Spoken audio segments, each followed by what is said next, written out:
ಸರಿ, ಅದನ್ನು ಉಳಿಸಿಕೊಂಡು ಬರುತ್ತೆ ಎನ್ನುವಂತಹ ಅಭಿಮಾನ ವಿಶ್ವಾಸವೂ ನನಗಿತ್ತು. ಉಳಿಸಿದ್ದೇನೆ ಎನ್ನುವ ವಿಶ್ವಾಸ ನನ್ನಲ್ಲುಂಟು ಗುರುಗಳೇ. ಭೀಷ್ಮನ ಮಗನಾಗಿ ಖ್ಯಾತನಾಗಿದ್ದೆ ಎನ್ನುವಂತಹ ವಿಚಾರವನ್ನು ಅರ್ಥ ಮಾಡಿಕೊಂಡವ ನಾನು. ಸರಿ, ನೀ ಧನುರ್ವಿದ್ಯೆಯಲ್ಲಿ ವಿಜೃಂಭಿಸಿದ ಕಾರಣ ನಿನ್ನ ಪ್ರಕರಣ ನನ್ನ ಬಳಿಗೆ ಬಂತು. ಸರಿ, ಇಲ್ಲದೆ ಹೋದರೆ ವಸಿಷ್ಠರೋ ಬೃಹಸ್ಪತಿ ಆಚಾರ್ಯರೋ ನಿನ್ನನ್ನು ಪ್ರಶ್ನಿಸಬೇಕಿತ್ತು. ನಿಜ. ನಿನ್ನ ವಿಷಯ ನನ್ನ ಬಳಿಗೆ ಬಂದಾಗ ನಾನೂ ದೋಷಮಾನಸನಾದೆ. ದೂರು ಕೊಡುವವರಿಗೆ ನೀವೇ ಕಂಡಿರೋ ಏನು? ನಿನ್ನ ಓರಗೇವನಾದಂತಹ ಅಕೃತ ವರ್ಣನಲ್ಲಿ ನಾ ಹೇಳಿ ಕಳಿಸಿದ್ದೆ. ಸರಿ, ವಾಸಿಂಗಧಾರಿಯ ಅಥವಾ ಧನುಶಸ್ತ್ರಾದಿಗಳನ್ನು ಧರಿಸಿ ಬರಬೇಕು ಎನ್ನುವ ಹಾಗೆ ನಿನ್ನನ್ನು ನಾನು ಈ ಕಾಲದಲ್ಲಿ ಪ್ರಶ್ನಿಸಲೇಬೇಕಾಗುತ್ತದೆ. ಏನು ಗುರುಗಳೇ? ನಿನ್ನಲ್ಲಿರಬೇಕಾದದ್ದು ಭೀಷ್ಮ ಬುದ್ಧಿಗಳು. ಸರಿ, ಮೃತಪಿಂಡ ಬುದ್ಧಿ, ಗೃಹತ ಬುದ್ಧಿ ಹಾಗೂ ತೈಲ ಬುದ್ಧಿ. ನಿನ್ನದು ತೈಲ ಬುದ್ಧಿ ಎನ್ನುವ ಹಾಗೆ ನಾ ಯೋಚಿಸಿದ್ದೇನೆ. ಹೌದೇ? ಜ್ಞಾನ ಸಂಬಂಧವಾದ ದೇಶಕ್ಕೆ ಶ್ರೀಮಂತಗೊಳಿಸುವ ವಿದ್ಯೆಯನ್ನು ಆರ್ಜಿಸಿಕೊಂಡವನೇನು. ನೀರಿಗೆ ತೈಲ ಒಂದು ಹನಿ ಬಿದ್ದರೆ ಸಾಕು, ಅದು ವಿಶಾಲವಾಗಿ ಪಸರಿಸಲ್ಪಡುತ್ತದೆ. ನಾವು ಒಂದು ಹೇಳಿದರೆ ಅದನ್ನು ಹತ್ತಾಗಿ ಸ್ವೀಕರಿಸಿ ಅದನ್ನು ಮನನ ಮಾಡುವಂತಹ ಸಾಮರ್ಥ್ಯವುಳ್ಳ ನೀನು ತಪ್ಪು ಹಾದಿ ಹಿಡಿಯುವಲ್ಲ ಎನ್ನುವುದನ್ನು ಅರಿತವನ ಒಬ್ಬ ಕಾಡಕಿರಾತ ನಿನ್ನನ್ನು ಪ್ರಶ್ನಿಸುವ ಹಾಗಾಗಕೂಡದು. ಕಾಶಿಯ ಅಧಿಪನಾಗಿರುವಂತಹ ಪ್ರತಾಪ ಸೇನೆ ಏರ್ಪಡಿಸಿದಂತಹ ಸ್ವಯಂವರ ಮಂಟಪಕ್ಕೆ ಹೋದೆಯಾ? ಹೋದೆ. ಕರಿಪುರದ ಭೀಷ್ಮಂಗರಿಯದ ಹಾಗೆ ಎನ್ನುವಂತಹ ಉಲ್ಲೇಖ. ಆ ಬಳಿಕ ಭೂಮಿಪತಿಗಳು ಗೆದ್ದವರಿಗೆ ತನ್ನ 3 ತರಳೆಯನ್ನು ಕೊಡುವುದು. ಸರಿ, ಹೋದಂತಹ ನೀನು ತಕ್ಷಣದಲ್ಲಿ ಎಲ್ಲವರು ಧನುಷರಾವಳಿಗಳನ್ನು ಕೆಳಗಿಳಿಸಿದರು. ನಿನ್ನ ಪದಕ್ಕಾರದರಾದರು. ಶೌರ್ಯ ಎಲ್ಲವೂ ನಿನಗೆ ಮಾರಿ ಹೋಯ್ತಾ ಎನ್ನುವ ಹಾಗೆ ಸಾಲ್ವ ಉಬ್ಬೇರಿ ನಿಂತ. ನಿಜ. ಅವನನ್ನು ಉರುಳಿಸಿದೆ. ಗೆದ್ದಂತಹ ನೀನು 3 ರಥ ಏರಿಸಿಕೊಂಡು ಬರುವಂತಹ ಕಾಲದಲ್ಲಿ ಪ್ರತಾಪ ಸೇನೆ ನಿನ್ನ ಒಂದು ವಾಕ್ಯ ಆಡಿದ್ದ. ಕನ್ಯೆಯರ ಕರವಿಡಿದು ಎನ್ನ ಕುಲಕೋಟಿಯ ಉದ್ಧರಿಸುವುದು ಮತ್ತು ಮುಂದುವರಿಸಿದ್ದಾನೆ. ಮುಂದೆ ತಮ್ಮಿಚ್ಛೆಗಳು. ನಿನಗೆ ಆ ಒಂದು ಮಾತು ಹೇಳಿದ್ದಾನೆ ಎಂಬ ಕಾರಣಕ್ಕೆ ಬೇಕಾಗಿ ನಿನ್ನ ಇಚ್ಛೆಯನ್ನು ಹೆಣ್ಮಕ್ಕಳ ಮೇಲೆ ಪ್ರದರ್ಶಿಸುವಾಗ ಸ್ವಲ್ಪ ಎಚ್ಚರವೂ ಬೇಕು. ನಾನು ಅಂಟಿಸುವುದು ಹಾಗಲ್ಲ ಗುರುಗಳೇ. ಗೊತ್ತಿದ್ದೇ ಈಗ ಆಡಿದ ಅಲ್ಲ, ನೀನು ಆಡಿದ್ಯಲ್ಲ ಅಲ್ಲಿ ಪರಿಣಯದ ಕಾಲದಲ್ಲಿ ಕರೆಸಿಕೊಂಡೆ. ನಿಜ.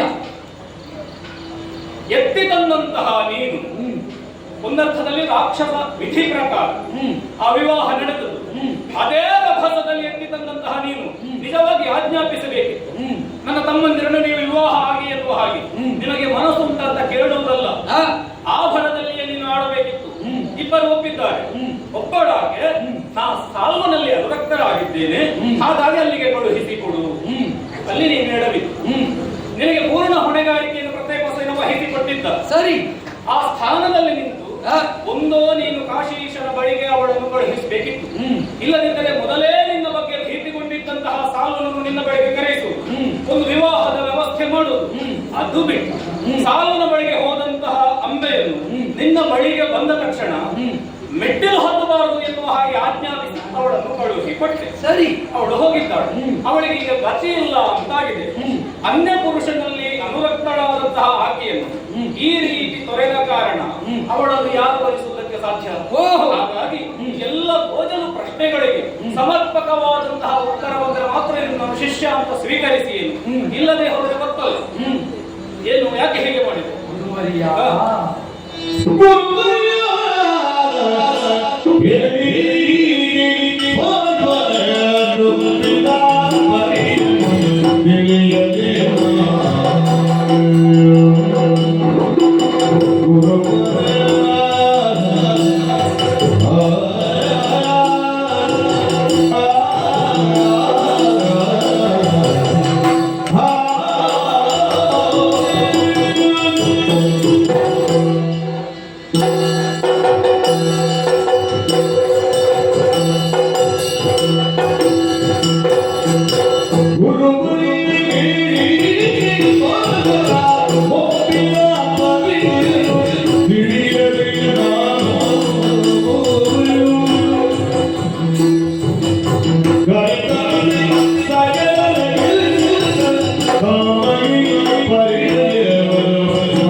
ಮತ್ತೊಮ್ಮೆ ಪಾದಾಭಿವಂದನೆಗೈಯುತ್ತಾ ಇದ್ದೇನೆ. ಭೀಷ್ಮನ ಬುದ್ಧಿಯಲ್ಲಿ ಯಾಕೆ ವಿಕಲ್ಪ ಉಂಟಾಯಿತು ಅಂತ ನೀವು ಭಾವಿಸಿದ್ದೀರಿ? ಗೃಹಣಂ ಧಾರಣಂ ಚೈವ ಸ್ಮರಣಂ ಪ್ರತಿಪಾದನಂ ಊಹಾಪೋಹಾರ್ಥ ವಿಜ್ಞಾನಂ ತತ್ವಜ್ಞಾನಂ ಚ ಧೀಗುಣ ಎಂಬ ಹಾಗೆ ಬುದ್ಧಿಯ 8 ಅಂಗಗಳನ್ನು ನೀವು ಬೋಧಿಸಿದವರೇ. ತಾರ್ಕ್ಷಿಕ ಬುದ್ಧಿ ಇರಬೇಕು, ಗ್ರಹಿಸುವವರಾಗಬೇಕು. ಆ ಅನುಪಸ್ಥಿತಿಯಲ್ಲಾದರೂ ಉಪಸ್ಥಿತರನ್ನು ಹೇಗೆ ನೋಡಿಕೊಳ್ಳಬೇಕು ಎನ್ನುವಂತ ಯೋಚನಾಮಗ್ನತೆ ಬೇಕು, ಅರ್ಥಜ್ಞಾನ ಇರಬೇಕು ಅಂತ ನೀವು ಬೋಧಿಸಿದವರು. ಅಂತಹ ನೀವೇ ಎಂದು ಅಂಗಯ ಪಕ್ಷ ವಹಿಸಿಕೊಂಡು ಋಷಿಗಳ ಮಾತನ್ನಾಡಿಸಿ ನನ್ನದಾದಂತಹ ಈ ಕುರುಕ್ಷೇತ್ರಕ್ಕೆ ಬಂದವರಿದ್ದೀರಿ. ಹೇಳುವುದು ಎಷ್ಟು ಸೂಕ್ತವಾಗುತ್ತದೆ ಗುರುಗಳೇ, ಯೋಚನೆ ಮಾಡಿ. ಭೀಷ್ಮನ ಬಗೆಗಾಗಿ ನೀವು ಚೆನ್ನಾಗಿ ಬಲ್ಲರು. ದೇವವ್ರತ ಯಾವತ್ತೂ ಒಂದು ವಿಷಯವನ್ನು ವ್ರತವಾಗಿ ಸ್ವೀಕರಿಸುವವನು, ನಿಯಮವಾಗಿ ಪಾಲಿಸುವವನು ಹೌದು. ಚಂದ್ರವಂಶದ ಕುಡಿಯಾಗಿ ಶಾಂತನವನಾಗಿ ಯಾವ ಕಾಲಕ್ಕೂ ನಾ ತಪ್ಪುವವನಲ್ಲ. ಕಾರ್ಯಪುರದಲ್ಲಿ ಭೀಷ್ಮಂ ಕರೆಯದ ಹಾಗೆ ಎಂಬ ಹಾಗೆ ಇದ್ದಂತಹ ವಿಷಯ ನನ್ನ ಕಿವಿ ಮುಟ್ಟಿತು. ನನ್ನ ಮಾಂಡಲಿಕರನ್ನೆಲ್ಲ ಒಟ್ಟು ಸೇರಿಸಿಕೊಂಡು ಕಾಶಿಯ ವಿಶ್ವನಾಥನ ದಿವ್ಯ ಸಾನ್ನಿಧ್ಯದಲ್ಲಿ ರಕ್ತಪಾತದ ಸ್ಥಿತಿಯೊಂದನ್ನು ನಿರ್ಮಾಣ ಮಾಡಿದ್ದಾನೆ ಪ್ರತಾಪಸೇನ ಎನ್ನುವುದರಲ್ಲಿ 2 ಮಾತಿಲ್ಲ. ಹಾಗಿದ್ರೆ ಅದು ಯಾಕೆ ಹಾಗಾಗುತ್ತದೆ, ನನಗೆ ಯಾಕೆ ಗೊತ್ತಾಗಬಾರದು ಎನ್ನುವುದನ್ನು ಅರ್ಥ ಮಾಡಿಕೊಂಡು ಚಕ್ರವರ್ತಿ ಪೀಠದ ಸೂಕ್ಷ್ಮಮತಿಯಾಗಿ ನಾ ಅಲ್ಲಿಗೆ ಹೋದದ್ದು ಸತ್ಯ. ಹೋಗುವ ಕಾಲದಲ್ಲಿ ಸತ್ಯವತಿ ದೇವಿಯವರಲ್ಲಿ ಆಡಿದ್ದೆ ನಾನು. ಹೋಗುತ್ತೇನೆ ಅಲ್ಲಿಗೆ, ಸೂಕ್ತ ವಧುಗಳು ಹೌದು ಅಂತಾದರೆ ನಮ್ಮ ಮನೆತನಕ್ಕೆ ಕರೆತರುತ್ತೇನೆ ಎಂಬ ಹಾಗೆ ಅಲ್ಲಿಗೆ ಹೋದೆ. ನೆರೆದವರ ಸಮ್ಮುಖದಲ್ಲಿ ಆಡಿದೆ. ಶಶಿಕುಲಾಧಿಪರುಗಳ ಶವ್ಯವೃಕ್ಷಗಳ ಜೊತೆವ ಫಲರೂಪನಾದ ಅರಿಗಜಕ್ಕೆ ಪಂಚಾಸ್ಯ ನೆನಪ ವೀರಶಬ್ದನು ಜಾತ ತರುಣಿಯರ ಪುರಕ್ಕೊಯ್ಯುವೆ. ಇಲ್ಲಿ ಯೋಚನೆ ಮಾಡಬೇಕು ನೀವು. ನಾನು ಪುರಕ್ಕೆ ಕೊಂಡು ಹೋಗುತ್ತೇನೆ ಅಂತ ಹೇಳಿದ್ದು, ಮದುವೆ ಆಗುತ್ತೇನೆ ಅಂತ ಹೇಳಿಲ್ಲ. ಅಗತ್ಯ ವಿಷಯಗಳನ್ನು ಮುಚ್ಚಿಟ್ಟು ಅದೆಲ್ಲ ಯಾಕೆ ಗೌಣ ಅಂತ ಖಂಡಿತ ಇಲ್ಲ. ಈಗ ನೀನು ಅವನನ್ನು ವಿರೋಧಿಸುವುದೇ ಹೌದಾದರೆ ಈ ಹೆಣ್ಮಕ್ಕಳ ಬದುಕಿನಲ್ಲಿ ನಿನಗೆ ಆಟ ಯಾಕೆ? ಖಂಡಿತ ಆಟ. ನಿನಗೆ ಅರಿಯದ ಹಾಗೆ ಅಲ್ಲೊಂದು ಪ್ರಕರಣ ನಡೆಯುತ್ತದೆ ಅಂತಾದ್ರೆ ನೀವು ಶಿಕ್ಷಿಸಬೇಕಾದದ್ದು ಪ್ರತಾಪಸೇನನನ್ನು. ಸರಿ, ಹೆಣ್ಮಕ್ಕಳನ್ನು ಈ ಪ್ರಕರಣದಲ್ಲಿ ಯಾಕೆ ಬಲಿ ಪಡ್ಕೊಂಡೆ? ಖಂಡಿತ ಅಲ್ಲ. ಪ್ರತಾಪಸೇನನ ಈ ಉಲ್ಲೇಖವನ್ನು ಆಲಿಸಿ ಹೋದವರು ಯಾರು? ನಮ್ಮ ಮಂಡಲಿಕರೇ ಅಲ್ವೇ? ಹೌದು. ಹಾಗಿದ್ರೆ ಭೀಷ್ಮನಿಗೆ ಗೊತ್ತಾಗದ ಹಾಗೆ ನಮ್ಮವರೇ ಹೋಗುತ್ತಾರೆ ಅಂತಾದ್ರೆ ಮೊದಲು ನಮ್ಮವರನ್ನು ಸರಿಪಡಿಸಬೇಕು. ಹಾಗಾದ್ರೆ ಅದು ನಿನ್ನ ಲೋಪ ಅಲ್ಲ. ನಿನಗೆ ಹೇಳದೆ ನಿನ್ನ ಮಾಂಡಲಿಕರಲ್ಲಿಗೆ ಹೋಗ್ತಾರೆ ಅಂತಾದ್ರೆ ಅದು ನಿನ್ನ ಲೋಪ. ಖಂಡಿತ ಆಗುವುದಿಲ್ಲ ಗುರುಗಳೇ. ಮತ್ತೆ ಒಕ್ಕಣೆಯನ್ನು ಅವತರಿಸಿ ಅವರು ಹೋಗಿದ್ದಾರೆ. ಕಾಶಿ ಕ್ಷೇತ್ರದಲ್ಲಿ ನಡೆಯುತ್ತಾ ಇರುವಂತಹ ಆ ವ್ಯವಸ್ಥೆಗೆ ಭೀಷ್ಮನಿಗೆ ಹೇಳಲಿಕ್ಕೆ ಉಂಟೋ ಇಲ್ಲವೋ ಎನ್ನುವುದು ಅವರಿಗೆ ಹೇಗೆ ಗೊತ್ತಾಗುವುದಕ್ಕೆ ಸಾಧ್ಯ? ಆದ್ದರಿಂದ ಹೋದ ಅವರಿಗೆ ಭೀಷ್ಮನಿಗೆ ಒಕ್ಕಣೆ ಬರಲಿಲ್ಲ ಎನ್ನುವುದನ್ನು ಕಾಣಿಸುವುದಕ್ಕಾಗಿ ಹೋದೆ. ಹೋದ ಮನೆ ಏನು ಮಾಡಿದೆ? ತರುಣಿಯರನ್ನು ರಥ ಏರಿಸಿದೆ, ನೆರೆದವರ ಸಮ್ಮುಖದಲ್ಲಿ ಆಡಿದೆ. ಆ ಕಾಲಕ್ಕಾಗುವಾಗ ನನಗೆ ವಿಶ್ವಾಸ ಇತ್ತು. ಯಾಕಂದ್ರೆ ವಿಕ್ರಮದನ್ನೇ ವಿಕ್ರಯಿಸಿ ಗೆದ್ದವನಿಗೆ ವಶವಾದ ವಸ್ತುವಾಗಲಿ ಹೆಣ್ಣಾಗಲಿ ಅದನ್ನು ತನ್ನ ಅತ್ಯಂತ ಹತ್ತಿರದವನಿಗೆ ಕೊಡುವ ಹಕ್ಕು ಶಾಸ್ತ್ರವೇ ಹೇಳಿದೆ. ಆದ್ದರಿಂದ ಪಡಕೊಂಡ ನಾನು ತಮ್ಮನಿಗೆ ಕೊಡುತ್ತೇನೆ ಎನ್ನುವ ವಿಶ್ವಾಸದಿಂದ ಯಾಕೆ ತಂದೆ ಬಲ್ಲಿರ? ಚಕ್ರವರ್ತಿ ಪೀಠದ ಪ್ರಾತಿನಿಧ್ಯವನ್ನು ಹೊಂದಿದ ನನ್ನಿಂದ ಹೆಣ್ಣು ಮಕ್ಕಳ ಬಾಳು ಹಾಳಾಗಬಾರದು ಎನ್ನುವ ಒಂದು ಕಾರಣ. ಇನ್ನೊಂದು ಮುಖ್ಯ ವಿಷಯವನ್ನು ನೀವು ಅರ್ಥ ಮಾಡಿಕೊಳ್ಳಬೇಕು. ನಾ ಹೋಗುವುದಕ್ಕೆ ಮುಂಚೆ ಸಾಲ್ವನಿಂದ ಒಂದು ವಿಷಯ ಉಲ್ಲೇಖಿಸಲ್ಪಟ್ಟಿತಂತೆ. ದುರದಿ ವಿಕ್ರಮಿಗಳನ್ನು ಜಯಿಸುವುದೊಂದು ಮಾತ್ರವಲ್ಲ, ಪರಮ ಸುಂದರ್ಯಾತಿಶಯಕ್ಕೆ ಮೋಹಿಸುವುದು ಇನ್ನೊಂದು. 2 ವಿಷಯಗಳು ಮಂಡಿಸಲ್ಪಟ್ಟಿವೆ. ಒಂದು ವೇಳೆ ನಾ ರಥ ಏರಿ ಅಂತ ಹೇಳುವ ಕಾಲದಲ್ಲಿ ಈ ವಿಷಯವನ್ನು ಅವರು ಹೇಳುತ್ತಾ ಇದ್ರೆ ಮುಕ್ತ ಅವಕಾಶವನ್ನೇ ಮಾಡಿಕೊಡ್ತಾ ಇದ್ದೆ. ಅಲ್ಲಿ ನೆರೆದವರಾಗಲಿ ರಥ ಏರಿದ ಹೆಣ್ಣು ಮಕ್ಕಳಾಗಲಿ ಯಾವ ಕಾರಣಕ್ಕೂ ಆ ವಿಷಯವನ್ನು ಉಲ್ಲೇಖಿಸಲಿಲ್ಲ. ಆದ್ದರಿಂದ ಅವರ ಬದುಕು ಹಸ್ತಿನಾವತಿಯ ಪುರಪ್ರವೇಶ ಮಾಡಿತು ಅಂತಾದ್ರೆ ಅವನ ಕಲ್ಪನೆ ಸುಳ್ಳಾಗುವುದಿಲ್ಲ. ಚಕ್ರವರ್ತಿ ಪೀಠದ ಅರಸಿಂಹಗನನ್ನು ಮದುವೆವಾದಂತ ಪುಣ್ಯವರ ಪಾಲಿಗೆ ಬರ್ತದೆ ಎನ್ನುವಂತ ಉತ್ತಮ ಉದ್ದೇಶದಿಂದಲೇ ಕರೆತಂದೆ. ತಂದ ಕಾಲದಲ್ಲಿ ಅವರಲ್ಲಿ ಹೇಳಿದಾಗ ಇಬ್ಬರು ಒಪ್ಪಿ ತಮ್ಮನನ್ನು ಮದುವೆಯಾಗಿದ್ದಾರೆ. ಆದರೆ ಅವರು ಬುದ್ಧಿಶೂನ್ಯರಲ್ಲವಲ್ಲ. ಆ ಕಾಲಕ್ಕೆ ಇವಳು ಹೇಳಿದ್ರು, ನಾನು ಸಾಂತ್ವನಿಗೆ ಮನಸ್ಸೋತಿದ್ದೇನೆ. ಒಂದು ಪುಣ್ಯ ಗುರುಗಳೇ, ಒಂದು ವೇಳೆ ನಾ ತಮ್ಮನನ್ನು ಕರ್ಕೊಂಡು ಹೋಗಿ ಅಲ್ಲಿ ಏನಾದ್ರೂ ಮಾಲೆ ಹಾಕಿರ್ತಾ ಇದ್ರೆ ಸುಮ್ಮನೆ ಮನೆ ಇಲ್ಲಿ ಮನ ಅಲ್ಲಿ ಅಂತ ಆಗ್ತಾ ಇತ್ತು. ಆದ್ದರಿಂದ ಅವಳು ಇಲ್ಲಿ ಬಂದು ತಿಳಿಸಿದ ಕಾಲದಲ್ಲೂ ನಾನು ನನ್ನತನವನ್ನು ಬಿಡಲಿಲ್ಲ. ಅವಳ ಅಪೇಕ್ಷೆಯಂತೆ ನಾಲ್ವರು ಮುಖ್ಯರಾದ ಮಂತ್ರಿವರೇಣ್ಯರಿಂದ ಸೂಚನೆ ಮುಟ್ಟಿಸಿ ವೃತ್ತ ಬ್ರಾಹ್ಮಣನ ಜೊತೆಯಲ್ಲಿ ನಾ ಕಳುಹಿಸಿಪಟ್ಟೆ. ಯಾಕೆ? ಭೀಷ್ಮ ಅಂತ ಹೇಳಿದ್ರೆ ಇನ್ನೊಬ್ಬ ಹುಟ್ಟುವುದಕ್ಕಿಲ್ಲ ಎನ್ನುವ ಆತ್ಮವಿಶ್ವಾಸ. ಹೋದ ಮೇಲೆ ಅಪವರಿಸದೇ ಇರುವುದಕ್ಕೆ ಇವಳೇ ಕಾರಣ ವಿನಃ ಭೀಷ್ಮನನ್ನು ಆರೋಪಿಯಾಗಿಸುವುದು ಏತರ ನ್ಯಾಯ. ಆದ್ದರಿಂದ ಇಲ್ಲಿ ನನ್ನದು ಅಪರಾಧ ಇಲ್ಲ. ಅವರಲ್ಲಿ ಒಂದು ವಿಷಯ ಕೇಳಬೇಕಾಗಿತ್ತು ಸ್ವಯಂವರ ವೇದಿಕೆಯಲ್ಲಿ, ಆದರೆ ಕೇಳಬೇಕಾದ ಸ್ಥಿತಿ ನನಗೆ ಅನ್ನಿಸಲಿಲ್ಲ. ಆದ್ದರಿಂದ ನಾನು ಯಾವ ಕಾರಣಕ್ಕೂ ಇದರಲ್ಲಿ ಅಪರಾಧಿ ಅಂತ ನನ್ನಂತರಲ್ಲಿ ಹೇಳ್ತಾ ಇಲ್ಲ. ಅಪರಾಧವಲ್ಲ ಅಂತ ಒಪ್ಪಿಕೊಂಡು ನನ್ನನ್ನು ಆಶೀರ್ವದಿಸಬೇಕು. ಈಗ ತಂದದ್ದು ತಮ್ಮನಿಗಾಗಿ. ಸತ್ಯ.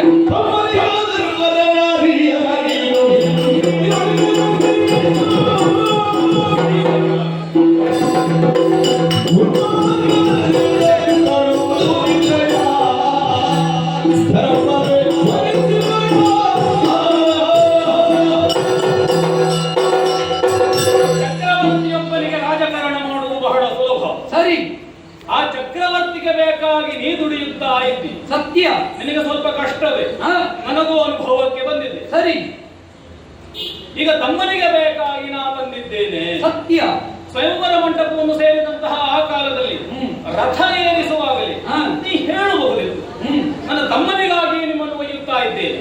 ಹೇಳಲಿಲ್ಲ. ಯಾಕಂದ್ರೆ ಪಣ ವಿಕ್ರಮವನ್ನು ವಿಕ್ರಯಿಸಿ ವಶವಾದ ಮೇಲೆ ನನ್ನ ಸ್ವಂತಿಕೆ ಕೊಡುವುದನ್ನು ಅಲ್ಲ, ನೀನು ರಾಕ್ಷಸ ವಿಧಿಯ ಹಾಗೆ ಹೊತ್ತು ತಂದಿದ್ದಿ. ಸರಿ. ಆ ಪೂರ್ಣವಾಗಿ ಆ ಪ್ರಕಾರವಾಗಿ ನೀ ಮದುವೆ ಮಾಡಬೇಕಾದದ್ದು ನಿನ್ನ ತಮ್ಮಂದಿರಿಗೆ. ಸರಿ. ಅದನ್ನು ಮಾಡದೇ ಉಳಿದೆ. ಈರುವರು ಒಪ್ಪಿದ್ರು, ಅಂಬೆ ಒಪ್ಪದೇ ಇದ್ದ ಕಾರಣ ನೀ ಸಾಲ್ವನ ಬಳಿಗೆ ಕಳುಹಿಸಿಕೊಟ್ಟೆ. ಸತ್ಯ. ನಿನ್ನಲ್ಲಿ ಅನುರಕ್ತಳಾಗಿದ್ದಾಳೆ ಎಂಬ ಒಂದೇ ಕಾರಣದಿಂದ ಸಾಲ್ವ ಅಂಬೆಯನ್ನು ಧಿಕ್ಕರಿಸಿದ. ಸರಿ. ನೀನು ಅಲ್ಲಿಯೂ ಹೇಳಲಿಲ್ಲ. ಇಲ್ಲಿ ಬಂದಂತಹ ಅಂಬೆಗೆ ದಾರಿ ತೋರಿಸಿದೆ. ದಾರಿ ತೋರಿಸುವಲ್ಲಿ ನೀ ಎಡವಿದೆ. ಪರಿಣಾಮವಾಗಿ ಎಷ್ಟೆಲ್ಲ ಪ್ರಕರಣಗಳು ನಡೆಯುತ್ತಾ ಉಂಟು. ತಮ್ಮನಿಗೆ ಅಂತ ನೀ ಆಡುತ್ತಾ ಇದ್ದಿ. ಒಂದು ಅವನನ್ನ ಹಾಸಿಂಗ ಧರಿಸಿ ಕರೆದೊಯ್ಯಬೇಕಿತ್ತು ರಥದಲ್ಲಿ. ಅದನ್ನು ನೋಡಿ ಆದರೂ ಆ ಹೆಣ್ಮಕ್ಕಳಿಗೆ ತಮ್ಮ ಮುಕ್ತ ಅಭಿಪ್ರಾಯವನ್ನು ಹೇಳುವುದಕ್ಕೆ ಅವಕಾಶ ಇತ್ತು. ಮತ್ತೆ ನೀನು ಅಲ್ಲಿ ಅಷ್ಟು ವಿಜೃಂಭಿಸುವಾಗ ಯಾರಿಗೂ ನಾಲೆಗೆ ಬರುವುದಕ್ಕೆ ಸಾಧ್ಯ ಇಲ್ಲ. ಎಲ್ಲರೂ ತೊದಲುವುದೇ. ನಿನ್ನ ವಿಕ್ರಮದ ಮಧ್ಯೆ ಮಾತು ಬೆಳೆಸುವುದಕ್ಕೆ ಯಾರೂ ಸಿದ್ಧವಿರಲಿಲ್ಲ. ಎಲ್ಲಾ ವಿಷಯಗಳನ್ನು ನಾನು ಅರ್ಥ ಮಾಡಿಕೊಂಡವನಿದ್ದೇನೆ. ಆಗಿನ ಭೀಷ್ಮನ ಹಾಗೆ ಈಗಿನ ಭೀಷ್ಮ ಇಲ್ಲ. ಹೌದು. ಆಗದ ಭೀಷ್ಮನೇ ಬೇರೆ, ಈಗದ ಭೀಷ್ಮನೇ ಬೇರೆ. ಬದಲಾಗುವುದಕ್ಕೆ ನೀ ಭೀಷ್ಮ, ಹಾಗೆ ಬಾರಿ ಬಾರಿ ಬದಲಾಗುವುದಕ್ಕೆ ನೀನಲ್ಲ. ಆವಾಗ ದೇವಸೇನಾನಿ ಸುಪ್ರಾಯ ಹೋದ ಹಾಗೆ ಹೋದ ಭೀಷ್ಮ ಈಗ ದೇವವ್ರತನಾಗಿ ಪ್ರತಿಜ್ಞಾಪೂರ್ಣಗೈದ ಭೀಷ್ಮನಾಗಿ ನಿಂತಿದ್ದಾರೆ. ನಿನಗೆ ಅಪಾಯದ ಪ್ರಕರಣ ಬಂದಾಗ ಬೇರೆ ಭೀಷ್ಮ, ವಿಜೃಂಭಿಸುವಾಗ ಮತ್ತೊಂದು ಭೀಷ್ಮ. ಈ ರೀತಿಯಾಗಿ ನಿನ್ನ ಪ್ರಕರಣವನ್ನು ಬಳಸಿಕೊಳ್ಳುವುದಲ್ಲ. ಭಾವ ವ್ಯತ್ಯಾಸವೇ ವಿನಃ ಕರ್ಮ ವ್ಯತ್ಯಾಸ ಅಲ್ಲ. ನಿನ್ನ ಭಾವ ವ್ಯತ್ಯಾಸ ಆದ ಕಾರಣವೇ ಅಂಬೆಯ ಭಾವ ಬದಲಾಗಿದೆ. ತಮ್ಮನಿಗೆ ಅಂತ ನೀ ತಂದಿದ್ದಿ, ಈಗ ಅವನಿಗೆ ವ್ಯವಸ್ಥೆ ಮಾಡುವುದಕ್ಕೆ ನಿನ್ನಿಂದ ಅಸಾಧ್ಯವಾಗಿ ಹೋಗಿದೆ. ನಿನ್ನ ಬಳಿಗೆ ಬಂದಂತಹ ಅಂಬೆಯನ್ನು ನೀ ವರಿಸತಕ್ಕದ್ದು. ಗುರುಗಳೇ, ವರಿಸುವುದಕ್ಕಾಗುತ್ತದೆ. ಯಾಕಾಗುವುದಿಲ್ಲ? ಕಾರಣ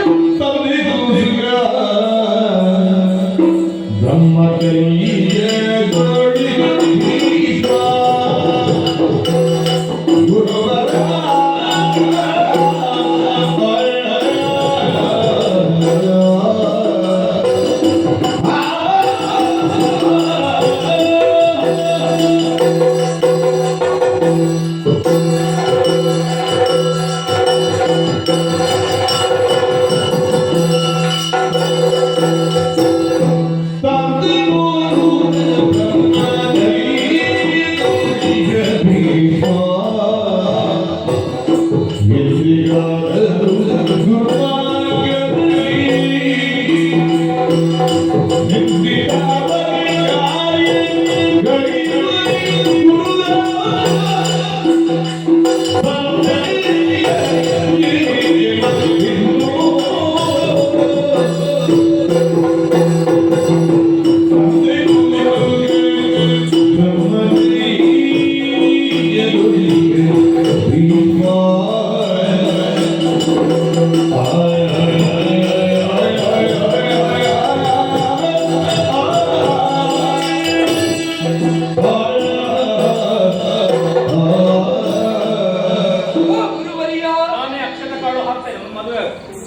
ಹೇಗಾಗುತ್ತದೆ ಗುರುಗಳೇ?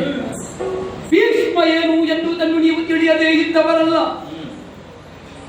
ದೇವವ್ರತನಾಗಿ ನಿಮ್ಮ ಪದಕಾನತನಾದೆ ಮಾತೆಯಾದ ಗಂಗಾದೇವಿಯ ಜೊತೆಯಲ್ಲಿ ಆ ವೇಳೆಯಲ್ಲಿ ನಿಮ್ಮಲ್ಲಿ ಒಂದಲ್ಲ ಎರಡಲ್ಲ 36 ವರ್ಷಗಳ ಪರ್ಯಂತ ಕಲಿತ ಕಾಲ ಕರದಿಂದ ಶಿರವೆತ್ತಿ ನೀವು ಆಡಿ ತಂದೆ. ತ್ರೇತೆಯ ರಾಮನನ್ನು ನಿಮ್ಮಲ್ಲಿ ಕಾಣಬೇಕು ಮಗನೇ ಎಂಬ ಹಾಗೆ ರಾಮಾದರ್ಶವನ್ನು ಮೈಗೂಡಿಸಿಕೊಂಡವರಿಗೆ ಭೀಷ್ಮ ಅಂತ ಹೆಸರು ಗುರುಗಳೇ. ಅಂತಹ ಭೀಷ್ಮ ದೇವಕೃತನಾಗಿದ್ದವ ಭೀಷ್ಮನಾದದ್ದು ಯಾಕೆ ಅಂತ ನಿಮಗೂ ವೇದ್ಯವೇ ಹೇಳಬೇಕಾಗಿಲ್ಲ. ಸುರನ ರೋರಗ ಮುಖ್ಯರೆಲ್ಲ ರಾಣಿಸಿ ನೀನು ಭೀಷ್ಮ ಅಂತ ಕರೆದವನು. ತಂದೆಗೋ ಸುಖ ಪಿತೃವಾಕ್ಯ ಪರಿಪಾಲನೆಯನ್ನು ಮಾಡುವುದಕ್ಕೆ ರಾಮ ರಾಜ್ಯ ಸಂಪತ್ತು ಸಕಲವನ್ನು ತೊರೆದು ಕಾಂತಾರವಾಸಿಯಾದ. ತಂದೆಗೋಸ್ಕರ ತನ್ನ ಬದುಕನ್ನೇ ಕೆತ್ತವ ದೇವವ್ರತನಾಗಿದ್ದ ಭೀಷ್ಮ ಗುರುಗಳೇ. ಅಪ್ಪನಿಗೆ ಬೇಕಾಗಿ ಆ ಸತ್ಯವತಿ ದೇವಿಯವರನ್ನು ಕರೆತರುವ ಕಾಲದಲ್ಲಿ ಇನ್ನು ಮುಂದೆ ನಾನು ಹಸ್ತಿನಾವತಿಯ ಕಟ್ಟ ಏರುವುದಿಲ್ಲ, ಮಾತ್ರವಲ್ಲ ಮದುವೆಯೇ ಆಗುವುದಿಲ್ಲ, ಆಜನ್ಮ ಬ್ರಹ್ಮಚರ್ಯ ಅಂತ ಆಡಿದವ. ಆ ಕಾಲಕ್ಕೆ ಇಲ್ಲಿಯವರೆಲ್ಲ ಕೊಟ್ಟದ್ದು ಬಿರುದು ಗುರುಗಳೇ, ಅಲ್ಲಿಯವರು ಕೊಟ್ಟದ್ದು. ಇಲ್ಲಿಯವರಿಗೆ ಕೇಳಿದೆ ಮಹೇಂದ್ರಾಚಲದಲ್ಲಿದ್ದ ನಿಮಗೆ ಸಿಗುತ್ತದೆ ಇದ್ದೀತು ಅಲ್ಲವೇ? ಆದ್ದರಿಂದ ತಂದೆಗೋ ಸುಖ ಬ್ರಹ್ಮಚರ್ಯದೊಲಿಹ ಭೀಷ್ಮ ಎಂದಿಗಾದರೂ ದುರ್ಮಾರ್ಗತನದಿಂದ ತರುವವನಲ್ಲ. ಕ್ಷಾತ್ರಿಯರಾದವರಿಗೆ ಭೂಷಣಪ್ರಾಯವಾದ ರಾಕ್ಷಸೀ ವಿವಾಹ ಅದರಂತೆ ಹೆಣ್ಣನ್ನು ತಂದಿದ್ದೇನೆ. ಕ್ಷಾತ್ರಿಯರಿಗೆ ಭೂಷಣಪ್ರಾಯವಾದಂತಹ ಅರ್ಷೇಯ ವಿಧಿ ಅದರಂತೆ ಮದುವೆ ಮಾಡುವ ವ್ಯವಸ್ಥೆ ಮಾಡಿದ್ದೇನೆ. ಎರಡನ್ನೂ ವಿಧಿವಿಧಾನದಿಂದ ಅನುಸರಿಸಿದ್ದೇನೆ ವಿನಃ ದುರ್ಮಾರ್ಗತನದಿಂದ ತರಲಿಲ್ಲ. ಹಾಗಾಗಿ ಹೇಳ್ತಾ ಇದ್ದೇನೆ, ನನಗೆ ಬ್ರಹ್ಮಚರ್ಯ ತಡೆಯಾಗಿರುವುದರಿಂದ ಅದನ್ನು ಅವಳಿಗೆ ಒತ್ತಿ ಹೇಳಿದ್ದೇನೆ. ಮತ್ತೊಂದುಂಟು ಗುರುಗಳೇ, ಈಗ ನಾ ಕರೆತಂದೆ ಎನ್ನುವ ಕಾರಣದಿಂದ ತಾನು ವರಿಸಲಿಲ್ಲ. ಬರುವವಳು ಒಂದು ಅವ ವರಿಸುವುದಿಲ್ಲ. ನಿನ್ನ ತಮ್ಮನನ್ನೇ ನನಗೆ ಮದುವೆ ಮಾಡಿಸು ಅಂತ ಹೇಳ್ತಾ ಇದ್ರೆ ಹೃದಯಪೂರ್ವಕವಾಗಿ ಮದುವೆ ಮಾಡಿಸ್ತಾ ಇದ್ದೆ. ನನ್ನ ತಮ್ಮ ಬೇಡ ಅಂತೆ, ಭೀಷ್ಮನೇ ಬೇಕಂತೆ. ಹಾಗಿದ್ರೆ ನಮಗೆ ಅರ್ಥ ಆಗುತ್ತದೆ. ಇವರೆಲ್ಲ ಇದ್ದವರು ಹೋಗಿ ಹೋಗಿ ಆ ಕೈರಾತನ ಕಾಲು ಹಿಡಿಯುವುದು. ಈ ಸಲ ನನ್ನನ್ನೊಂದು ಇಳಿಸಬೇಕು, ನನ್ನ ಮರ್ಯಾದೆ ತೆಗೆಯಬೇಕು ಅಂತ ಇವರೆಲ್ಲ ಒಟ್ಟಾಗಿ ಪ್ರಯತ್ನ ಮಾಡುವುದು ಬಿಟ್ರೆ ಬೇರೆ ಇಲ್ಲಿ ಎಂತದ್ದೂ ಇಲ್ಲ ಗುರುಗಳೇ. ಗುರುಪೀಠ ಎಲ್ಲ ಬಹಳ ಸೂಕ್ಷ್ಮಮತಿಗಳಾಗಬೇಕು. ಗುರುಪೀಠ ಎಲ್ಲ ಇಂತಹವರಿಗೆಲ್ಲ ತಾವು ವಾಗ್ದಾನ ನೀಡುವುದು, ಅಂತಹವರನ್ನು ಬೆಂಬಲಿಸುವ ಕೆಲಸ ಎಲ್ಲ ಮಾಡಬಾರದು ಗುರುಗಳೇ. ಧಾರ್ಮಿಕವಾದ ಆರ್ಯಾವರ್ತದ ಧರ್ಮ ಸಂಸ್ಕಾರದ ಸಂಸ್ಕೃತಿಯನ್ನು ಉಳಿಸುವುದಕ್ಕೆ ಬೇಕಾಗಿ ಧರ್ಮಪ್ರಭುವಾಗಿ ಚಿಂತಿಸುವ ನೀವು ಆ ಹೆಣ್ಣಿನ ಪಕ್ಷ ವಹಿಸಿ ಬರುವುದು ಧರ್ಮ ಅಲ್ಲ. ಆದ್ದರಿಂದ ನನಗೆ ಮದುವೆ ಆಗುವುದಕ್ಕೆ ಭೀಷ್ಮ, ನಿನಗೆ ಕಾಶಿ ಕ್ಷೇತ್ರದ ಬಗ್ಗೆ ಗೌರವ ಉಂಟೆ. ಅಲ್ಲಿಯ ವಿಶ್ವವಿದ್ಯಾನಿಲಯದಲ್ಲಿ ವಿದ್ಯಾರ್ಜನೆ ಮಾಡಿದಂತಹ ಹೆಣ್ಮಕ್ಕಳ ಬಗ್ಗೆಯೂ ಗೌರವ ಉಂಟು. ಅಲ್ಲಿಯ ಸಂಸ್ಕಾರ ಸಂಸ್ಕೃತಿಯನ್ನು ಚೆನ್ನಾಗಿ ಅರ್ಥ ಮಾಡಿಕೊಂಡವ ನೀನು. ನಿಜ. ಆ ಉದ್ದೇಶದಿಂದಲೇ ತಂದಂತಹ ನೀನು ದಾರಿ ಮಧ್ಯದಲ್ಲಿ ಅವರನ್ನು ತ್ಯಜಿಸುವುದು ಸರಿಯಲ್ಲ. ಬೆಸ್ತನ ಅಂಗಳದಲ್ಲಿದ್ದಂತಹ ಹೆಣ್ಮಕ್ಕಳನ್ನು ಹೊತ್ತು ತರುವಂತಹ ಕಾಲದಲ್ಲಿ ನಿನಗೆ ಕಾರುಣ್ಯ ಭಾವ ಇತ್ತು. ಈಗ ಅಂಬೆಯ ವಿಷಯಕವಾಗಿ ನಿನಗೆ ಕಾಠಿಣ್ಯ ಭಾವ. ಕಾರಣ ಉಂಟು. ಅವಳೇ ಕಾಠಿಣ್ಯ ಧೋರಣೆಯನ್ನು ತಳೆದಿರುವುದರಿಂದ ನಾನೇ ಮದುವೆಯಾಗಬೇಕು, ನನ್ನ ಪಿತೃವಾಕ್ಯವನ್ನು ಬಿಡಬೇಕು ಎನ್ನುವ ಒತ್ತಾಯ ಇರುವುದರಿಂದ ತಿರಸ್ಕಾರವೇ ವಿನಃ ಅನ್ಯರಾಯನಪ್ಪನನ್ನು ಕರೆಸಿ ನನಗೆ ವ್ಯವಸ್ಥೆ ಮಾಡಬೇಕು ಅಂತ ಹೇಳಿದ್ರೆ ಚಕ್ರವರ್ತಿ ಪೀಠ ಈಗಲೂ ಉದಾತ್ತತೆ ತೋರಿಸುತ್ತದೆ. ನಿನಗೆ ನಿಜವಾಗಿ ಅನಿವಾರ್ಯತೆ ಇರಲಿಲ್ಲ. ನಿನ್ನ ಅಪ್ಪಯ್ಯ ಇಚ್ಛಾಮರಣೆಯಾಗು ಎನ್ನುವ ಹಾಗೆ ನಿನಗೆ ಅನುಗ್ರಹಿಸಿದಂತಹ ಕಾಲದಲ್ಲಿ ನಿನಗೆ ಬದರಿಕಾಶ್ರಮಕ್ಕೆ ಹೋಗಬಹುದಿತ್ತು. ಈ ರಾಜಕೀಯ ಎಲ್ಲ ಬೇಕಿತ್ತ? ಇಂತಹ ವಿಷಯಗಳು ಬೇಕಾ? ಅನಿವಾರ್ಯ ಗುರುಗಳೇ. ಕೆಲವು ಸಲ ನಮ್ಮಂತಹವರೇ ಬದರಿಕಾ ಕ್ಷೇತ್ರ ಸೇರಿದ್ರೆ ಇಲ್ಲಿ ಇದ್ದದ್ದರಲ್ಲಿ ಯಾರ್ಯಾರೋ ಹೊರಗಿನವರು ಬಂದು ಸೇರಿಕೊಳ್ತಾರೆ ಗುರುಗಳೇ. ಆದ್ದರಿಂದ ಎಲ್ಲರೂ ಅಧಿಕಾರದ ಅಪೇಕ್ಷಿಗಳಾಗುವುದಲ್ಲ, ಆದ್ಯಾವರ್ತದ ಸಂಸ್ಕಾರ ಸಂಸ್ಕೃತಿಗಾಗಿ ಅಧಿಕಾರವನ್ನು ಬಿಟ್ಟಾದರೂ ಒಗ್ಗಟ್ಟಾಗಿ ನಿಲ್ಲಬೇಕಾದ ಕಾಲಘಟ್ಟದಲ್ಲಿದ್ದೇವೆ ಗುರುಗಳೇ. ಈಗ ನಾನಾಡುತ್ತಾ ಇರುವುದು ಗುರು, ನನ್ನ ವಾಕ್ಯವನ್ನು ಉಲ್ಲಂಘಿಸ್ತೀಯ ನೀನು. ಈ ಕಾರಣಕ್ಕಾಗಿ ಉಪೇಕ್ಷೆ. ಭೀಷ್ಮ, ತಂದೆ ತಾಯಿ ಗುರು ಇವರು ಪೂಜಾರ್ಹ, ದೇವರಿಗೆ ಸಮಾನ. ನಿನಗೆ ಅಪ್ಪನೂ ಇಲ್ಲ ಅಮ್ಮನೂ ಇಲ್ಲ. ಈಗ ಗುರುವಾದಂತಹ ನಾನು ಮಾತ್ರ ಇರುವುದು. ಸರಿ, ನನ್ನ ವಾಕ್ಯೋಲ್ಲಂಘನೆ ಮಾಡಿದೆ ಅಂತಾದ್ರೆ ಈಗ ಅಪ್ಪನ ವಿಷಯ ಬಿಡು, ಅಮ್ಮನ ವಿಷಯ ಬಿಡು, ಪ್ರಸ್ತುತ ಇಲ್ಲಿ ಇರುವಂತಹ ಈ ಗುರುವಿನ ವಾಕ್ಯವನ್ನು ನೀವು ಉಲ್ಲಂಘಿಸಿದೆ ಅಂತಾದ್ರೆ ನನ್ನ ಶಾಪವಾಕ್ಯ ಜೊತೆಗೆ ಸಾಧ್ವಿಯಾದ ಹೆಣ್ಣೊಬ್ಬಳ ಕಣ್ಣೀರು ಕ್ಷಮಾಶೀಲ ಎನಿಸಿದಂತಹ ವಸುಂಧರೆಯ ಕೋಪತಾಪಗಳಿಗೆ ಕಾರಣವಾಗುತ್ತದೆ. ಪರಿಣಾಮವಾಗಿ ಅವಳ ಕಣ್ಣೀರೇ ನಿನ್ನನ್ನು ಸುಡುತ್ತದೆ. ನನ್ನ ಕೋಪಕ್ಕೆ ನೀ ತುತ್ತಾಗುತ್ತಿ. ನೀ ಇಷ್ಟರವರೆಗೆ ಗಳಿಸಿಕೊಂಡು ಬಂದಂತಹ ಯಾವ ಸಂಪದ ಉಂಟು ತರುಣಿ ಸಂತಾಪದ ದೆಸೆಯಿಂದ ಕಳ್ಕೊಳ್ಳಬೇಡ, ಮದುವೆ ಆಗು. ಗುರುಗಳೇ, ಏನು ನೀವು ಎಚ್ಚರಿಕೆ ಕೊಟ್ಟು ಹೆದರಿಸ್ತಾ ಇದ್ದೀರಾ? ಬೆದರುವ ನಾನಲ್ಲ, ಬೆದರಿಕೆ ಎನಗಿಲ್ಲ. ನಾನು ಪೀಠಕ್ಕಾಗಿ ಬದುಕಿದ್ದಲ್ಲ ಗುರುಗಳೇ, ಪೀಠದ ರಕ್ಷಣೆಗಾಗಿ ಬದುಕಿದ್ದು. ನಾನು ನನ್ನ ಸ್ವಂತ ಸಂಪದಕ್ಕಾಗಿ ಬದುಕಿದ್ದಲ್ಲ ಗುರುಗಳೇ, ಆರ್ಯಾವರ್ತದ ಧರ್ಮ ಸಂಪತ್ತಿನ ಉಳಿವಿಗೆ ಬೇಕಾಗಿ ಬದುಕಿದ್ದು ಗುರುಗಳೇ. ಅದೊಮ್ಮೆ ಕಷ್ಟ ಆಗುವುದೇನು ಗೊತ್ತಾ? ಈ ಪೀಠದಲ್ಲಿರುವವರು ಹೆಸರಿಗೆ ಮಾತ್ರ. ಅವನನ್ನು ಓಲೈಸಿಕೊಂಡು ಬದುಕುವವರು ಯಾರಿದ್ದಾರೋ ಅವರ ಮಾತು ಕೇಳಿ ಪೀಠ ಏರಿದವರೆಲ್ಲ ಹಾಳಾಗುವುದು. ಅಲ್ಲ, ನಿನ್ನಿಂದ ಅಂತಲ್ಲ, ವಿಷಯ ಹೇಳಿ. ಇದು ಓಲೈಕೆಯ ರಾಜಕಾರಣ ಅಲ್ಲ ಗುರುಗಳೇ, ಇದು ಪ್ರತಿಯೊಬ್ಬರು ಒಪ್ಪಿಕೊಳ್ಳುವ ರಾಜಕಾರಣ ಹಸ್ತಿನಾವತಿಯನ್ನು. ಆದ್ದರಿಂದಲೇ ಹೊಣೆಗಾರಿಕೆ ಹೊತ್ತು ಬಂದಿದ್ದೇನೆ. ಈಗಲೂ ಹೇಳುತ್ತೇನೆ, ಆ ಹೆಣ್ಣಿನ ಶಾಪ ಕಣ್ಣೀರು ಶೂರ್ಪಣಕೆಯೂ ಹಾಕಿದ್ದಾಳೆ, ಏನೂ ಆಗಲಿಲ್ಲ. ದಂಡಕಾರಣ್ಯದಲ್ಲಿ ತಾಟಕೆಯೂ ಹಾಕಿದ್ದಾಳೆ, ಏನೂ ಆಗಲಿಲ್ಲ. ಇಂತಹವರೆಲ್ಲ ಯಾರ್ಯಾರಿಗೆ ಮಾತು ಕೊಟ್ಟು ಯಾರ್ಯಾರ ಮೌಲ್ಯವನ್ನರ್ಥ ಮಾಡಿಕೊಳ್ಳದೆ ಬೀದಿಯಲ್ಲಿದ್ದವರನ್ನೆಲ್ಲ ತಂದು ಚಕ್ರವರ್ತಿ ಪೀಠದ ಮಾನ ಮರ್ಯಾದೆಯನ್ನು ಹರಾಜಾಕುವುದಕ್ಕೆ ಹೊರಟವರ ಕಣ್ಣೀರಿನಿಂದ ಹಸ್ತಿನಾವತಿ ಭಸ್ಮೀಭೂತವಾಗುವುದಕ್ಕಿಲ್ಲ. ಸಂಪದ ವೆನಗದು ತೃಣ ಸಮಾನ, ಆದರೆ ಇಟ್ಟ ಹೆಜ್ಜೆ ಯಾವ ಕಾಲಕ್ಕೂ ಹಿಂದಿರುವ ಪ್ರಶ್ನೆ ಇಲ್ಲ. ಅವಳನ್ನು ವರಿಸುವುದಕ್ಕೆ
ನೀವೇ ಸೂಚನೆ ಕೊಟ್ಟಿದ್ದೀರಿ. ಯುದ್ಧ ಮಾಡು, ಶಾಸ್ತ್ರೀಯನಾದವನಿಗೆ ಸ್ವಯಂ ಅಪ್ಪನೇ ನೀ ಹೋರಾಡು ಅಂತ ಹೇಳಿದ್ರು. ಹೋರಾಟ ಮಾಡಬೇಕಾದದ್ದು ಶಾಸ್ತ್ರ ಧರ್ಮ. ಒಂದು ಕಾಲದಲ್ಲಿ ಇದೇ ಧನುರ್ದಂಡವನ್ನು ನನ್ನ ಕೈಗೆ ಕೊಟ್ಟು ಆರ್ತತ್ರಾಣಾಯ ಧನುರ್ತರಹ ಅಂತ ಆಡಿದವರು ನೀವು. ಆಪ್ತರ ರಕ್ಷಣೆಗೆ ಬೇಕಾಗಿ ಧನುರ್ದಂಡವನ್ನು ನನ್ನ ಕೈಗೆತ್ತಿಕೊಟ್ಟವರು. ಈ ಕಾಲಕ್ಕಾಗುವಾಗ ಪಾದಾಟ ಮಾಡುವಂತ ನೀವು ಹೇಳ್ತೀರಿ ಅಂತಾದ್ರೆ ಇದು ನನ್ನ ಬದುಕಿನ ಪರೀಕ್ಷೆ ಅಂತ ಅಂಗೀಕರಿಸ್ತೇನೆ ಗುರುಗಳೇ. ಗುರುವೇ ನಿಲ್ಲೊಳು ಸಮರ ಗೈವೆನು ಅರಸುವುದು ಜಯವಾಗುವಂತದಿ. ಗುರುವಿನ ಬಲ ಇಲ್ಲ ಅಂತಾದ್ರೆ ಈ ಪ್ರಪಂಚದಲ್ಲಿ ಏನು ಸಂಪಾದಿಸುವುದಕ್ಕೆ ಸಾಧ್ಯ? ಹಾಗಾದ ಕಾರಣ 3 ಮಂದಿ ಹಿಂದಿನಿಂದ ಆಶೀರ್ವಾದ ಮಾಡಿಯಾರು. ವಸಿಷ್ಠರು ಅಥವಾ ಬೃಹಸ್ಪತಿಗಳು, ಶುಕ್ರರು. ಆದರೆ ಕಣ್ಣ ಮುಂದೆ ಇರುವ ಗುರುಗಳು. ನೀವು ಈ ಧನುರ್ದಂಡವನ್ನು ಕೈಗಿತ್ತು ಆಶೀರ್ವದಿಸಬೇಕು, ಧರ್ಮಕ್ಕೆ ಜಯವಾಗುವಂತೆ ಹರಿಸಬೇಕು. ನನ್ನೊಂದಿಗೆ ಯುದ್ಧಕ್ಕೆ ಸಿದ್ಧನಾದವರು ನಿನ್ನನ್ನು ಆಶೀರ್ವದಿಸುವುದರ ಬದಲಾಗಿ ನನಗೇ ನಾ ಹೊರಕೊಳ್ಳುವುದು ಒಳ್ಳೆಯದು. ನೀವೊಂದು ಗುರುಸ್ಥಾನದ ಭವಿಷ್ಯ. ಸರಿ, ನೀನು ಆಡಿದ ಹಾಗೆ ಧರ್ಮಕ್ಕೆ ಜಯವಾಗಲಿ.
ಕ್ಷತ್ರಿಯ ಸಂಹಾರಕ್ಕೆ ಬೇಕಾಗಿ 21 ಬಾರಿ ಭೂಪ್ರದಕ್ಷಿಣೆಯನ್ನು ಕೈದು ದುಷ್ಟ ಕ್ಷತ್ರಿಯರನ್ನು ನಿರ್ನಾಮ ಮಾಡಿ ವಿಜೃಂಭಿಸಿದಂತಹ ಪರಶುಧರನು ಕೂಡ ಯುದ್ಧವೇ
ಈ ಕಾಲಕ್ಕಾಗುವಾಗ ನಿಮ್ಮ ಯೋಗ್ಯತೆಯನ್ನು ಅರಿಯದೇ ಇದ್ದವನಲ್ಲ. ಆದರೆ ಭೀಷ್ಮ ಭಯಪಡ್ತಾನೆ ಎನ್ನುವ ಭಾವ ನಿಮ್ಮಲ್ಲಿ ಬೇಡ. ಆ ಕಾಲದಲ್ಲಿ ನೀವು ಮಾಡಿದ ಶೌರ್ಯಾತಿಶಯದ ಬಗ್ಗೆ ನಾನು ಬಲ್ಲೆ. ಆ ಕಾಲದಲ್ಲಿ ಇರ್ಲಿಲ್ವೋ ಅಂತ ಕೇಳುವುದಲ್ಲ. ಆ ಕಾಲದಲ್ಲಿ ನಮ್ಮಂತಹವರು ಹುಟ್ಟಲಿಲ್ಲ. ನಿಮ್ಮಂತಹ ಬ್ರಾಹ್ಮಣರು ಕೈದು ಧಾರಣೆ ಮಾಡಿ ದುಷ್ಟ ನಿಗ್ರಹ ಕೈಯುವ ಕೆಲಸ ಇರಲಿಲ್ಲ. ಭೀಷ್ಮ ಸಮಯದಲ್ಲಿ ಹುಟ್ಟುತ್ತಾ ಇದ್ರೆ ನೀವು ಪರಶು ಹಿಡಿತಾ ಇರಲಿಲ್ಲ. ನಿಮ್ಮ ಕೈಯಲ್ಲಿ ಬ್ರಹ್ಮದಂಡವೇ ಇರ್ತಾ ಇತ್ತು. ಹೋಮ ಹವನಾದಿಗಳಿಂದ ಲೋಕ ಪುನೀತವಾಗುತ್ತಾ ಇತ್ತು. ನೀವು ಮಾಡುವ ಕೆಲಸವನ್ನು ರಾಮನಂತೆ ಭೀಷ್ಮನಿಂದ ದುಷ್ಟ ನಿಗ್ರಹ ಮಾಡಿ ತೋರಿಸ್ತಾ ಇದ್ದ. ಈಗ ಬಂದು ಒಳ್ಳೆ ಕೆಲಸ ಮಾಡುವ ನಮ್ಮಂಥವರನ್ನು ಕಾಲೆಳೆಯುವುದಕ್ಕೆ ಬಂದರೆ ಗುರುಗಳೇ, ಈ ಸಲ ನೀವೇ ಹಿಂದೆ ಸಹಿಬೇಕಾಗಿದೆ. ನಿಮ್ಮನ್ನು ಒಳ್ಳೆಯದು ಮಾಡುವುದಕ್ಕೆ ನಾವು ಕಾಲು ಹಿಡಿದಿದ್ದೇವೆ, ಕೈ ಹಿಡಿದಿದ್ದೇವೆ. ಈ ಕಾಲದಲ್ಲಿ ನೀವು ತಪ್ಪು ದಾರಿ ಹಿಡಿದಾಗ ಕಾಲೆಳೆಯದೆ ಮತ್ತೇನು ಮಾಡಬೇಕು ನೋಡೋಣ. ನಿನ್ನನ್ನು ವಿರೋಧಿಸಿ ನಿಲ್ಲುವುದಕ್ಕೆ ಬೇಕಾಗಿ ಬಂದವ ಅಂಬೆಗೆ ಈ ಪ್ರಕರಣದಲ್ಲಿ ನ್ಯಾಯ ಒದಗಿಸಿಕೊಡುವಂತಹ ಉದ್ದೇಶ ನಿನ್ನನ್ನು ಖಾಸಿಗೊಳಿಸುವುದಕ್ಕೆ ಸಿದ್ಧನೇ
ನಾವು ಕೆಲವು ಕಡೆ ಸಂಗ್ರಹ ಮಾಡಿದ್ದುಂಟು.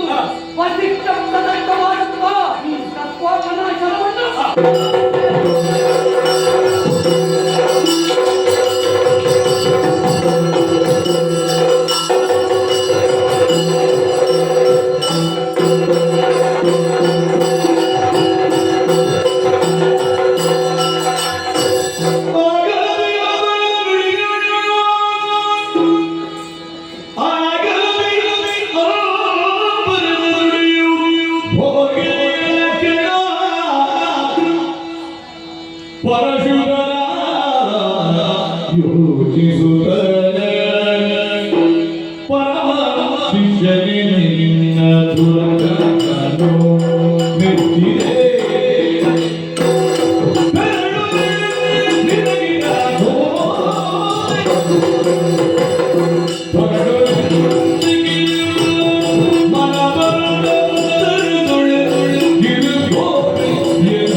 ನೀವು ಹಿಂದೆ ತೆಗೆದಿದ್ದೀರಿ, ನಾನು ಹಿಂದೆ ತೆಗೆದಿದ್ದೀನಿ. ಹೌದು. ಹಾ, ಈಗ ಎಲ್ಲವೂ ಶಾಂತವಾಯಿತು. ಅಸ್ತ್ರವನ್ನು. ಹೌದು. ಪರಮ ಶಿಷ್ಯನೇ ನಿನ್ನ ದುರಗಾನು ಮೆಚ್ಚಿದೆ. ಧನ್ಯನಾದೆ. ನಿಜ ಅರ್ಥದಲ್ಲಿ ನೀ ಭುವನೇಶನೇ ಆಗಿಬಿಟ್ಟೆ ಹಾ, ಅಲ್ವಾ? ಭುವನೇಶನ ಪರವಾಗಿ ಬಂದರೂ ನನಗೊಂದು ಆ ಕೀರ್ತಿ ಸಿಗುತ್ತದೆ ಅಂತಾದ್ರೆ ನಾ ಅಭಿಮಾನ. ನೀನೇ ಆಳ್ಬೇಕಪ್ಪ, ಹಾ, ನೀನೇ ಆಳ್ಬೇಕು. ನನಗೂ ಒಂದು ಆಸೆ ಉಂಟು. ಹಿಂದಿನವರೆಲ್ಲ ಶೇಷವಾಗಿ ಉಳಿಸಿದಂತಹ ಚಂದ್ರವಂಶದ ಕೀರ್ತಿ ಅದು ಯಾವತ್ತೂ ನಿಶೇಷವಾಗಕೂಡದು. ಶೇಷಕ್ಕೆ ಒಂದು ಶೇಷಪ್ಪನಾಗಿಯೇ ಉಳಿಯಬೇಕು ಅಂತ. ನಿನ್ನಲ್ಲಿರುವಂತಹ ನಿಷ್ಕಲ್ಮಶ ಹೃದಯ, ನೀನು ಎಳ್ಳಿನಿದು ತಪ್ಪು ಮಾಡುವನಲ್ಲ ಎನ್ನುವುದೇ ನನಗೆ ಮೊದಲೇ ವೇದ್ಯ. ಆದರೆ ಉಳಿದವರು ನಿನ್ನನ್ನು ಪ್ರಶ್ನಿಸಕೂಡದಲ್ಲ. ಅಂಬೆಯ ಪ್ರಕರಣದಲ್ಲಿ ಭೀಷ್ಮ ತಪ್ಪಿತಸ್ಥ ಎನ್ನುವ ಹಾಗೆ ಇವೆಲ್ಲವನ್ನು ಶುದ್ಧಪಡಿಸುವುದಕ್ಕೆ ಬೇಕಾಗಿ ನಿನ್ನ ಕೂಡೆ ಕಾಳಗವನ್ನು ಕೊಟ್ಟೆ ವಿನಃ ನಿನ್ನನ್ನು ದಂಡಿಸಬೇಕು ಎನ್ನುವಂತಹ ಉದ್ದೇಶ ನನಗಿರಲಿಲ್ಲ. ಇನ್ನು ನಿನಗೆ ಮನ ಬಂದ ಹಾಗೆ ವರ್ತಿಸುವುದಕ್ಕೆ ಮಹದ ಅವಕಾಶವನ್ನು ಒದಗಿಸಿಕೊಟ್ಟಿದ್ದೇನೆ. ತಪ್ಪುದಾರಿ ನೀ ಹಿಡಿಯುವನಲ್ಲ, ಒಳಿತು ಮಾರ್ಗ. ರಾಮರಾಜ್ಯವನ್ನು ದಾಟಿ ಬಂದವರು ನಾವು. ನಿಜ. ನಮಗೆ ನಿಜಾದರ್ಶ ಏನು ಎನ್ನುವ ಹಾಗೆ ಮತ್ತೆ ಪಾಠದ ಅವಶ್ಯಕತೆ ಇಲ್ಲ ಅಲ್ವಾ? ಆ ರಾಮಾದರ್ಶವನ್ನು ಮೈಗೂಡಿಸಿಕೋ. ಸಿಂಹ ವಿಷ್ಠರವನ್ನು ಕೊರುವಂತಹ ಕಂಬದ ಕಾಯಕ ನಿನಗುಂಟು. ನಾನು ಮಹೇಂದ್ರಾಜನಕ್ಕೆ ಹೋಗ್ತೇನೆ. ಸರಿ ಗುರುಗಳೇ.